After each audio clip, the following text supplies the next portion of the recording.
cette colonisation numérique, elle leur garantit que l'Europe désormais sera pleinement dans l'ombre américaine et évoluera très fidèlement derrière les États-Unis.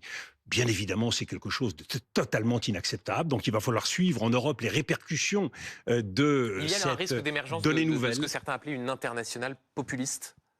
Mais elle est déjà présente. On l'a vu à Madrid il y a Ouais. quelques semaines. Il y a déjà une unité de ces mouvements qui se créent. On l'a vu ce week-end à Washington Et on y reviendra. Ouais. avec Steve Bannon. Ouais. Donc nous voyons bien que cette émergence, elle est confirmée et elle est en pleine ascension.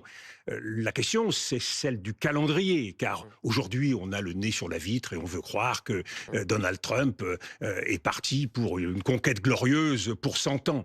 L'histoire est quand même un peu plus compliquée. Donald Trump, dans 2 ans, aura des midterms elections qui seront sans doute difficiles. Et puis, on ne peut pas imaginer que l'Amérique ne se réveille pas, que le peuple américain, que les institutions américaines, que les partis américains, que les contre-pouvoirs, que les médias ne réagissent pas. Aujourd'hui, c'est vrai en Europe, on le constate malheureusement, mais c'est vrai aux États-Unis, il y a un effet de sidération. Néanmoins, une politique comme celle de Donald Trump ne peut pas ne pas laisser des traces. Et je pense que très rapidement, nous verrons les conséquences négatives. Pour l'Europe, bien sûr, mais aussi pour les États-Unis. Et vous savez, un parti populiste au pouvoir, il est soumis à l'épreuve du feu.